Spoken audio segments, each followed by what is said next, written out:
Hello friends, welcome back to my new recipe. আজকে তোমাদের সাথে শেয়ার করবো একটা মজাদার এবং হেলদি একটা রেসিপি। এটা রয়েছে সাদা পেঁয়াজ বাটা। মানে সাদা পেঁয়াজ বাটা বললাম কারণ কালারটা একটু অন্যরকম, তো তাই জন্য বলে দিলাম সাদা পেঁয়াজ বাটা।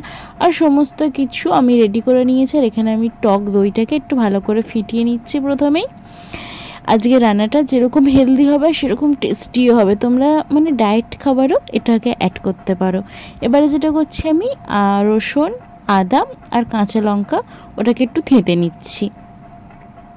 প্রথমে রসুনটা কাঁচা লঙ্কাটা দিলাম আর তারপর আদাটা দিয়ে দিচ্ছি, দিয়ে একটু ভালো করে থেঁতে নিচ্ছি। তোমরা বাটা দিতে পারো, কিন্তু আমি এখানে বাটাটা ব্যবহার করলাম না। একটু দরদরা থাকবে, গালে পড়বে, বেশ ভালো লাগবে।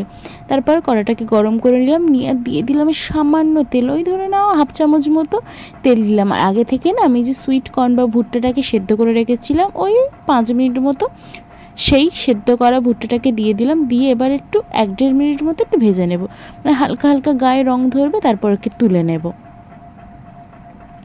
এই যে ভুট্টার তরকারিটা, মানে এই ভুট্টা মশলাটা খেতে যে কী সুস্বাদু হয় বলে বোঝাতে পারবো না। মাত্র 2 চামচ তেলে পুরো আমি রান্নাটা করেছি। আবার 1 চামচ মতো তেল দিলাম, তারপর দিয়ে দিলাম 2টো শুকনো লঙ্কা, দিয়ে এখানে কুচিয়ে রাখা পেঁয়াজটা দিয়ে ভালো করে ভেজে নিলাম। তারপর এখানে দিয়ে দিলাম পেঁয়াজ বাটা। আসলে মানে পার্পল কালারের যে পেঁয়াজটা হয় না, বেগুনি বেগুনি টাইপের, ওই পেঁয়াজ বাটার রঙটা খুব সুন্দর হয়। এটা সাদা পেঁয়াজ বলে রঙটা এরকম এসেছে। তারপর আদা রসুন কাঁচা লঙ্কা বাটাটা দিয়ে দিলাম, আর দিয়ে দিলাম টমেটো কুচিটা।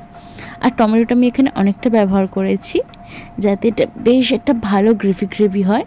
আর দিয়ে দিলাম স্বাদ মতো লবণ, পরে লবণের প্রয়োজন হতে পারে। দিয়ে খুব ভালো করে মশলাটাকে একদম কষিয়ে নিয়েছি। যখন দেখো টমেটো সব গলে যাবে, এখানে গুঁড়ো মশলাগুলো দিয়ে দিলাম, জিরে, ধনে, গুঁড়ো লঙ্কা মানে লঙ্কার গুঁড়ো আর ওই হলুদ গুঁড়ো সবটাই দিয়েছি একদম পরিমাণ মতো, আর যে যেরকম ঝাল পছন্দ করো।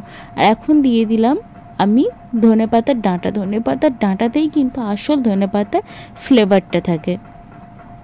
সমস্ত মশলাটাকে খুব ভালো করে কষিয়ে এখানে আমি 3 থেকে 4 চামচ মতো দিয়ে দিলাম ফেটিয়ে রাখা টক দই।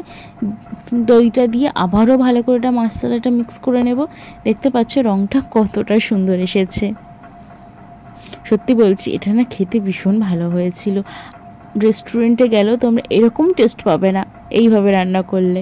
মানে রেস্টুরেন্টকেও পুরো হার মানিয়ে দেবে এই টেস্টটা এইভাবে রান্না করলে। তারপর এখানে দিয়ে দিলাম কসুরি মেথি, দিয়ে আবারও খুব ভালো করে মিক্স করে নিলাম। আর তারপরে দিয়ে দিলাম ভুট্টাটা, সেদ্ধ করে রাখা ভুট্টা, সেদ্ধ করে ভেজে রাখা ভুট্টা দিয়ে দেখো খুব ভালো করে নাড়াচাড়া করে নিয়েছি। একদম মাখা মাখা হয়ে গেছে।